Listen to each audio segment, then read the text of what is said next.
જૂનાગઢના માંગનાથ રોડ પર હવેલી બજારમાં વેપારીના 2.5 લાખ રૂપિયા લઈ મહિલા ગ્રાહકે ચાલતી પકડી હતી। હવેલી બજારમાં કટલેરીની દુકાનમાં રાખેલા 2.5 લાખ રૂપિયા ભરેલી થેલી લઈ મહિલા ગ્રાહક રફુચક્કર થયાના સીસીટીવી ફૂટેજ સામે આવ્યા હતા।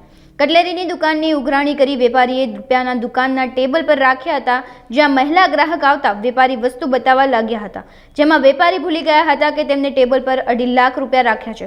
ત્યારે એક મહિલા ગ્રાહકે ટેબલ પર પડેલી થેલી ખોલી જોતા તેમાં 2.5 લાખ રૂપિયા દેખાયા હતા। આસપાસ નજર કરી રૂપિયા ભરેલી થેલી લઈ ચાલતી પકડી હતી। 2.5 લાખ રૂપિયા ભરેલી થેલી ગાયબ થયાની જાણ થતાં વેપારી ચિંતામાં મુકાયા હતા। ત્યારે તાત્કાલિક દુકાનના વેપારીએ એસોસિએશનના પ્રમુખને જાણ કરી હતી।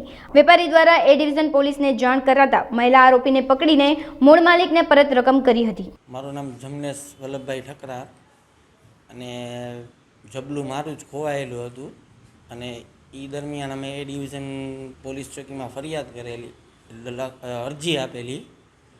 તો એની અંદર અમને એ ગણતરીની કલાકોમાં જ એ ડિવિઝનના અધિકારીઓ અને નેત્રમ શાખાના અધિકારીઓ સાથે મળી અને આ કામ અમને પરત પૈસા આપવાનું કામ કરેલું છે। અને બધાને એ જ કહેવાનું છે કે કોઈ પોલીસથી ડરે નહીં અને પોલીસની પાસે જાય કોઈ પણ તકલીફ હોય તો। પોલીસ પ્રજાની મિત્ર જ છે અને એ આ કામ કરવા બદલ એ ડિવિઝન અને નેત્રમ શાખાનો ખૂબ ખૂબ આભાર। 2,50,000 રોકડા હતા અને એ મને પરત મળેલ છે। મારું નામ છે ધવલ સુનિલભાઈ ગોકાણી। મારા હવેલી ગલીમાં દુકાન છે જમનેશ કટલેરી સ્ટોર।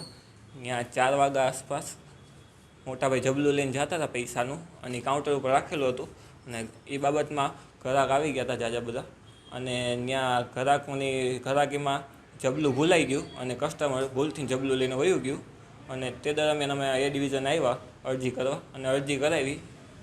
એ દરમિયાન સીસીટીવી ફૂટેજ મુજબ પૈસા અમને પરત પાછા મળી ગયા છે અને જબલામાં પૈસા 2,50,000 એ ડિવિઝન પીઆઈ સાવત સાહેબ અને નેત્રમ શાખાનું બંનેને સાથે મળીને પોલીસની કામગીરી બહુ સારી છે અને પોલીસને જાણ કરવી ફરજિયાત છે। સારું છે બહુ કામ।